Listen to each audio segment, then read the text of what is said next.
আপনি দেখেন নিউ না আমরা জানি কোনটা ওর।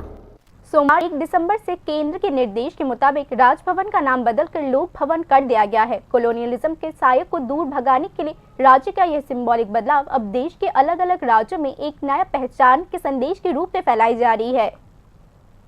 1 दिसंबर यानी सोमवार से त्रिपुरा के राजभवन को एक नया पहचान मिला, लोक भवन के तौर पर। केंद्र सरकार के निर्देश के बाद राज्य प्रशासन ने नाम बदलने का प्रोसेस तेजी से पूरा कर लिया है। एक तरफ नाम बदलने से प्रशासनिक आधुनिकीकरण का संदेश दिया गया, वहीं दूसरी तरफ इस निर्देश से केंद्र का बड़ा संवैधानिक दृष्टि भी देखने को मिला। राजभवन शब्द का मतलब कॉलोनियल है। इसका जिक्र यूनियन होम मिनिस्ट्री के 25 नवंबर के लेटर में किया गया था। यूनियन होम मिनिस्ट्री ने कहा कि भारत में राजशाही और महल केंद्रीय शासन के लंबे इतिहास को देखते हुए यह शब्द आज एक आजाद और डेमोक्रेटिक राज्य के साथ पूरी तरीके से मेल नहीं खाता है। इस बयान को 2024 के गवर्नर्स कॉन्फ्रेंस में औपचारिक रूप मिला और आखिरकार राजभवन और राजनिवास के बजाय लोक भवन और लोक निवास नामों का इस्तेमाल करने का सुझाव पूरे देश में मान लिया गया। नाम बदलना सिर्फ एक शब्द का बदलाव नहीं है, यह शासन व्यवस्था के दृष्टिकोण और नजरिए को भी दिखाती है।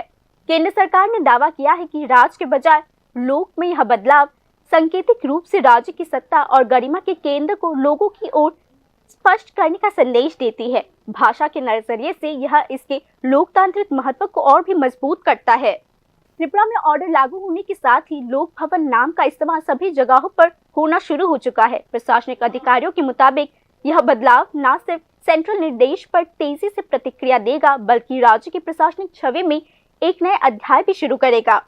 आखिरकार लोक भवन बनाना सिर्फ एक औपचारिक घोषणा नहीं है, भारत प्रशासनिक सोच में अपनी लोकतांत्रिक छवि को और भी मजबूत करना चाहता है। यह केंद्र सरकार का दावा है। इसीलिए त्रिपुरा के मामले में यह बदलाव राष्ट्रीय नीति, संवैधानिक विचार और आधुनिक राज्य विचार के एक सामान्य सूत्र से जुड़ा हुआ है, ऐसा राज्य सरकार का भी दावा है।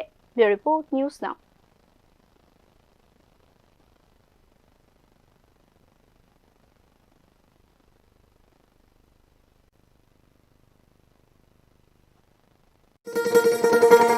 শোনো শোনো ভোজন রসিক, শোনো মনো দিয়া,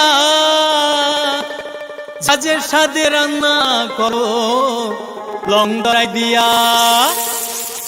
ইলিশ সর্ষে পোস্ত বাটা যেমন ইডে নাও, কলা চিংড়ি মাংস কষা চেটে খাও, আহা চেটে ফুটে খাও, আহা চেটে ফুটে খাও। লঙ্গরাই কাচ্চি ঘানি সর্ষের তেলে তেল, যে খাবে সেই বলবে লঙ্গরিবে। লঙ্গরাই সর্ষের তেল, ঝাঁঝে স্বাদে তোমাকে চাই। আহা লঙ্গরাই, আহা লঙ্গরাইবে। তুমি রান্না ঘরে তাই সুগন্ধে ভরে, যা খুশি তেমনই খাই তোমার জাদুর রান্নায়। থাকে শুধু লঙ্গরাই, থাকে শুধু লঙ্গরাই, কত কিছু রান্নাই মনাই করছো জয়, ভালোবেসে বলছি তাই রান্নায় মাকে চাই, চাই শুধু লঙ্গরাই, চাই শুধু লঙ্গরাই। লঙ্গরাই গুঁড়ো মশলা রান্নায় তোমাকে চাই, চাই শুধু লঙ্গরাই। একটু চেষ্টাতেই দুল লেগে যায় নভ কানে, একটু চেষ্টাতেই মানিয়ে নেওয়া যায় বিবাহিত জীবনে। নানা অনুভূতি জড়ানো বিয়ের গয়া।